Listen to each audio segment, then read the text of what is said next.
Hello બાળમિત્રો, એજ્યુટેકનો ચેનલમાં આપનું સ્વાગત છે. આજે આપણે શીખીશું ધોરણ 6 વિષય પલાસનો પાઠ 8 મારે ઘેર આવજે મેઘાણીનો છેલ્લો એટલે કે ચોથો ભાગની સમજ મેળવશું. બાળમિત્રો, આ પાઠના અન્ય વિડીયો તમે ડિસ્ક્રિપ્શન બોક્સ કે પ્લે લિસ્ટની લિંક પરથી મેળવી શકશો. તો ચાલો શીખીએ પાઠ 8 મારે ઘેર આવજે મેઘાણીના પ્રશ્નોના જવાબની સમજ.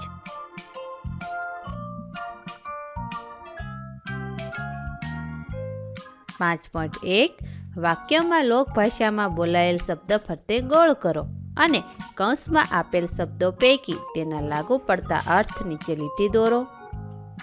1.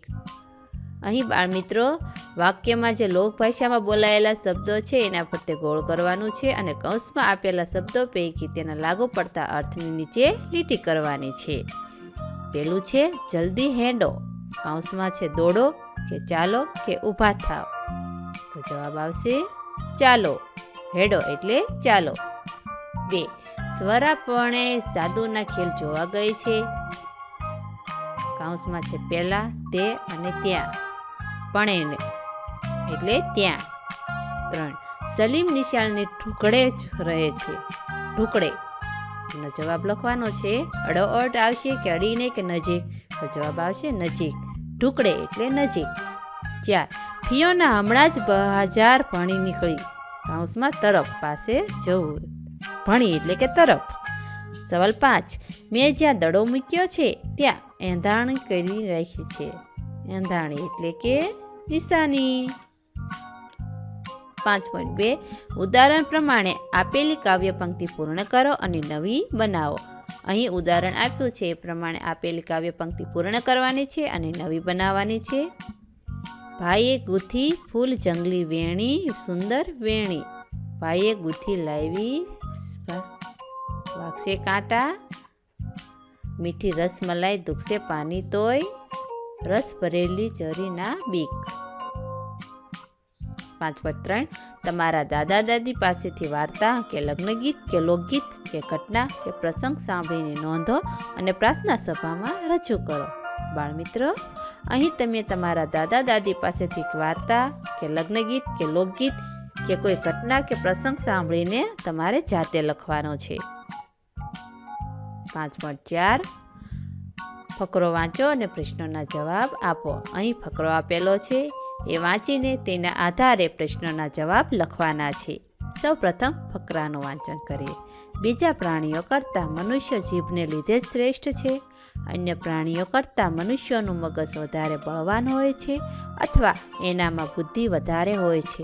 મનુષ્ય કરતાં આંખની બાબતમાં બિલાડી, હાથની બાબતમાં ગોરીલો, નાકની બાબતમાં કૂતરો,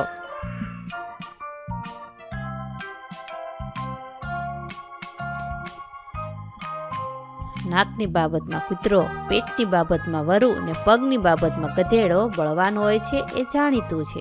તેમજ બીજા જાનવરોની માફક એને શિંગડા અને પૂંછડી પણ હોતા નથી.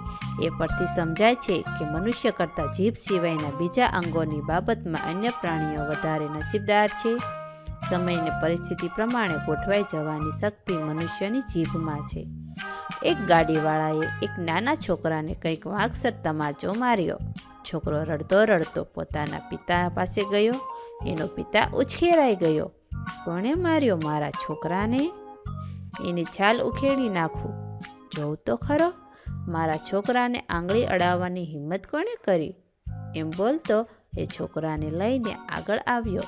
છોકરાએ ગાડીવાળાને બતાવી કહ્યું, આણે માર્યો. 6 ફૂટ ઊંચા ને 200 રતલ વજનવાળા ગાડીવાળાએ આગળ આવી, હા મેં માર્યો, શું છે કહીને બાંય ચડાવવા માંડી.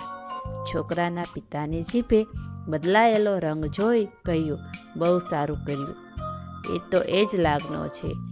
એક જ તમાચો શું કામ માર્યો? મારવા તાને 2-4, મારા દેખતા મારો બીજો એક થપાટ. આ પેરેગ્રાફના રચયિતા છે જ્યોતિન્દ્ર દવે. હવે પ્રશ્નોના જવાબ લખીએ. 1. ફકરામાં સડસડાટ વાંચવાની મજા ક્યાં આવી? 2. ફકરો વાંચતા કેટલી સેકન્ડ લાગી નોંધો. 3. ફકરો વાંચવાની ગતિ ક્યાં ધીમી ધીમી થઈ? 4. વાંચવામાં કયા મુશ્કેલી પડી? શબ્દ કે વાક્ય નીચે લીટી કરો અને 2-3 વાર તેને ફરીથી વાંચો. 5. ફકરો ફરીથી વાંચો. કેટલો સમય લાગ્યો? મુશ્કેલ લાગતા કયા શબ્દો કે વાક્યો સરળતાથી વાંચી શક્યા? 5.5. ગામના કોઈ શ્રેષ્ઠીએ મોટા ઇનામની જાહેરાત કરી છે. જૂથમાં ચર્ચા કરો કે આ મોટું ઇનામ એટલે શું હશે? આ મોટું ઇનામ તમારી શાળાના કોઈ શિક્ષકને આપવાનું હોય તો તમે એ કયા શિક્ષકને અપાવો? શા માટે તે શિક્ષકને જ અપાવો? તેની ચર્ચા કરો. આ શિક્ષકને ઇનામ મળે તે માટે તમે શ્રેષ્ઠીને જે કહેવાતા હો તે નક્કી કરો.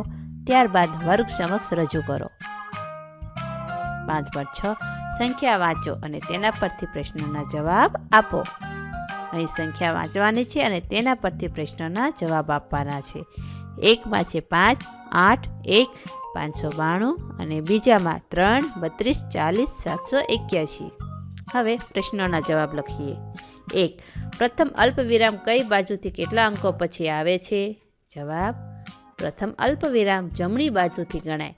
3 અંક પહેલા પ્રથમ અલ્પવિરામ આવે છે.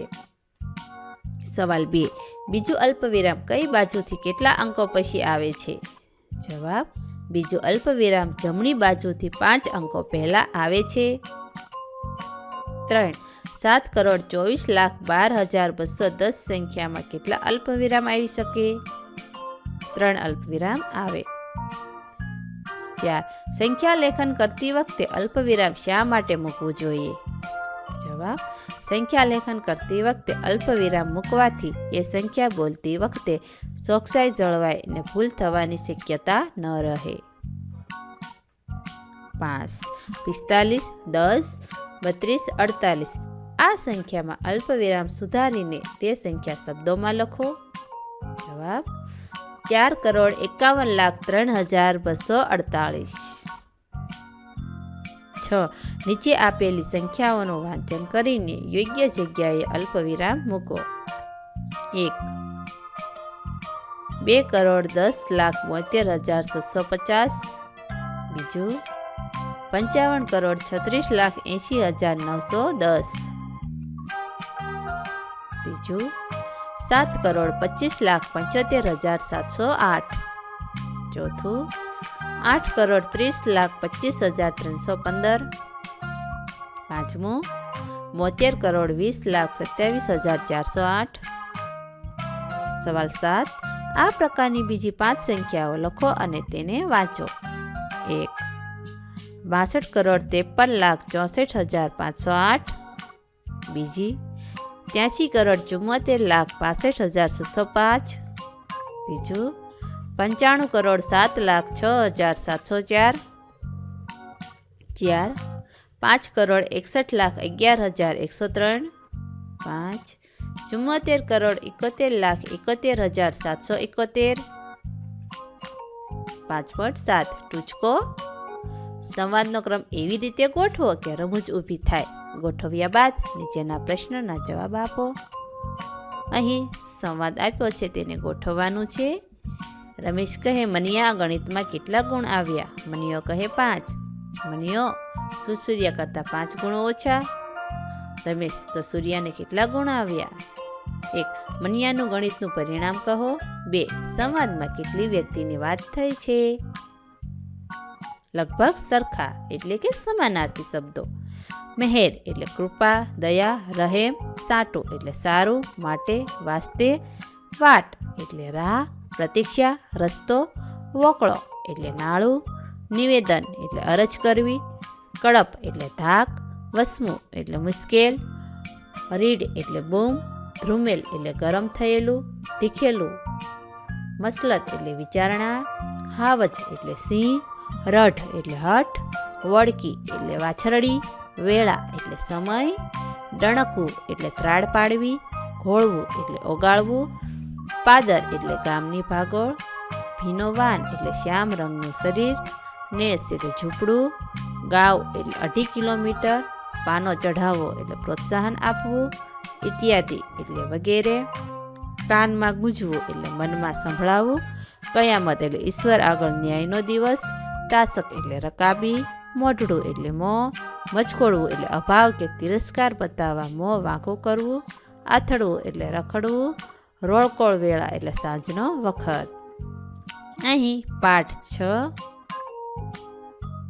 અહીં પાઠ 8 પૂર્ણ થાય છે. આ પાઠ કે વિષય પલાસના અન્ય વિડીયો તમે પ્લેલિસ્ટની લિંક પરથી મેળવી શકશો કે ડિસ્ક્રિપ્શન બોક્સ દ્વારા મેળવી શકશો. થેન્ક યુ દોસ્તો. એજ્યુકટેકનો ચેનલ તરફથી વિડીયો નિહાળવા બદલ આપનો આભાર. આવા બીજા વિડીયોઝ નિહાળવા માટે અમારી યુટ્યુબ ચેનલ એજ્યુકટેકનો અત્યારે જ સબસ્ક્રાઇબ કરો. આભાર દોસ્તો.